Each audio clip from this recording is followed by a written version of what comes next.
Ang kwento ay nagsisimula sa isang ritual sa nakaraang 30 taon na nagtatangkang ipatawag ang isang makapangyarihang nilalang upang iligtas ang mundo mula sa isang nakakatakot na dragon.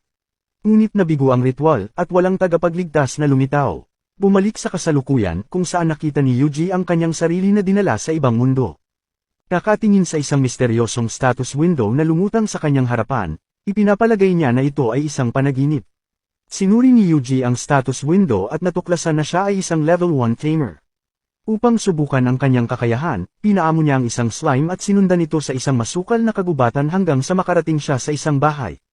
Napadpad si Yuji sa isang nakatagong library. Binuksan niya ang isang libro upang makita kung maiintindihan niya ang wika. Habang binabasa niya ang pamagat, nakakuha siya ng 4 na mahiwagang kakayahan at tumaas ang kanyang mga stats. Tumitaw ang mga slime na nakapalibot kay Yuji. Pinaamo niya itong lahat at ang mga slime ay nagsimulang magbasa ng kaalaman sa aklat.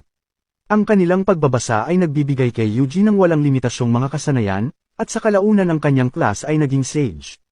Ang bagong natuklasan na kapangyarihan ay nagpapahintulot sa kanya na lumikha ng kanyang sariling mahika, at binibigyang daan ng kanyang mga pinaamong nilalang na magsalita at gumamit ng mahika para sa kanya. Naglalakbay sa isang kalapit na lungsod, at pinaamo ni Yuji ang isang lobo sa daan. Pagdating, nagpasya siyang magparehistro bilang isang adventurer upang itago ang kanyang tunay na kapangyarihan.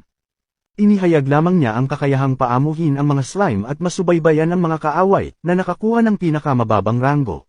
Para panatilihing sikreto ang kanyang kapangyarihan, pumili si Yuji ng mga simpleng misyon tulad ng pagkolekta ng mga halamang gamot. Ngunit naghahanap ng makakasama ang isang party na may 2 batang babae upang makita ang isang Earth Dragon. Gamit ang kanyang mga slime, inaatake ni Yuji ang nakapalibot na mga halimaw, na nagpapahintulot sa grupo na umunlad ng ligtas at mabilis. Ngunit dumilim ang kalangitan. Ang kasamang lobo ni Yuji ay nagulat na may malapit na malaking Blue Dragon, at pinilit ang grupo na umatras. Habang nilalakbay nila ang mapanlinlang na tanawin, inutusan ni Yuji ang kanyang mga pinaamong nilalang na palayasin ang anumang nakakubli na halimaw. Habang papalapit ang grupo sa Delight Canyon, isang malakas na hangin ang umaatake sa kanila. Binanggit ng isang batang babae na ang Earth Dragon ay lumilikha ng hangin, ngunit siya ay may pag-aalinlangan. Sila ay nagulat nang lumitaw ang Earth Dragon. Ang mga babae ay tumakas sa takot, habang si Yuji ay hinarap ang halimaw. Gumamit siya ng mahihinang spell laban dito, ngunit wala itong epekto sa makapangyarihang Blue Dragon, kaya ginamit ni Yuji ang hangin upang bumagsak ang mga bato sa Earth Dragon. Mabilis niyang tinalo ang Earth Dragon at binati siya ng mga batang babae sa kanyang tagumpay. Bumalik sa Adventurers Guild, iniulat ng grupo ang kanilang tagumpay laban sa Earth Dragon. Si Reynard, ang pinuno ng guild, ay nag-imbita kay Yuji sa isang pulong tungkol sa misteryosong Blue Dragon na nakita kanina. Sa tulong ng kanyang mga slime, ipinakita ni Yuji ang isang detalyadong imahe ng Blue Dragon. Si Stale, isang pari ang nagbabahagi ng isang alamat tungkol sa Blue Dragon na hinuhulaan ng pagwasak nito sa lupain sa loob ng 3 araw. Ipinaliwanag niya na tanging ang banal na sugo, isang nilalang na may malakas na kapangyarihan ang makakatalo dito. Naalala ni Reynard ang isang ritual na isinagawa 30 taon na ang nakalipas upang tawagin ang banal na sugo. Ang mga epekto ng ritual ay magpapakita pagkalipas ng 30 taon, kasabay ng pagdating ni Yuji sa mundong ito. Sa muling pagdilim ng kalangitan, iniulat ng mga slime kay Yuji ang paglaki ng Blue Dragon. Ipinahayag ni Reynard na dapat nilang talunin ang nakakatakot na nilalang. Pagkatapos ng pulong, si Stale ay nagbigay ni Yuji ng dagger mula sa kabisera. Tinawag ni Yuji ang sandata bilang Knife of Kethais at tinanong ang pangangatwiran ni Stale.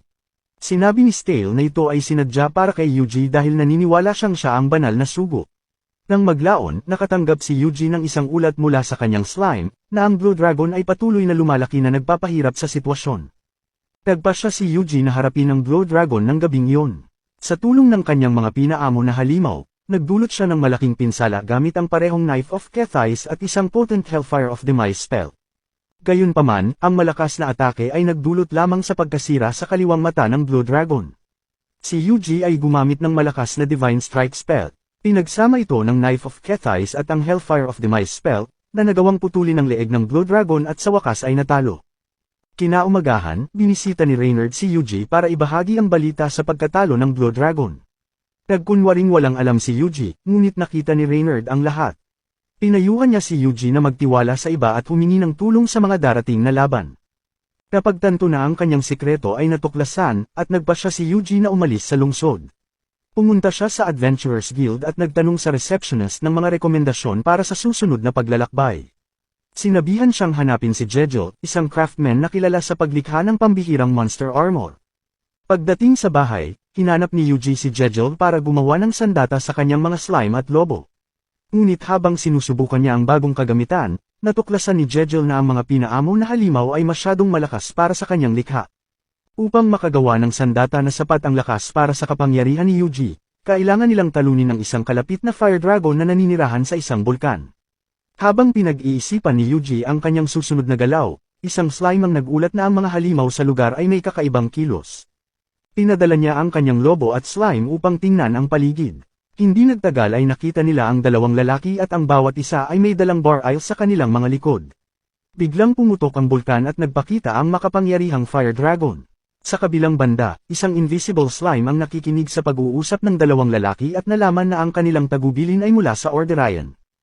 Upang malaman ang kanilang mga intensyon, gumamit si Yuji ng mahiwagang spell para hulihin ang mga lalaki.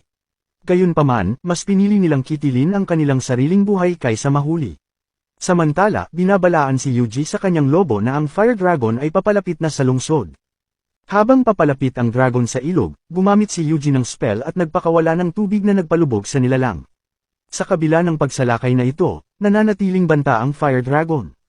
Naghahanda na maglunsad ng isang napakalaking fireball sa isang kalapit na nayon, at mabilis itong inatake ni Yuji na nagresulta sa pagkatalo sa Earth Dragon at nag-iwan ng mahalagang hiyas. Dinala ni Yuji ang hiyas sa tindahan ni Jejel at hiniling na gamitin ito sa paggawa ng pinakamagandang kagamitan. Pagkatapos ay binisita niya ang Adventurers Guild upang magtanong tungkol sa Orderian at ipinagpatuloy ang kanyang paglalakbay. Pagdating sa Orderian, naramdaman niya ang mapagmatsyag na mga mata ng taong bayan at nagpas siyang umalis. Gayunpaman, naglagay muna siya ng slime upang marinig ang pag-uusap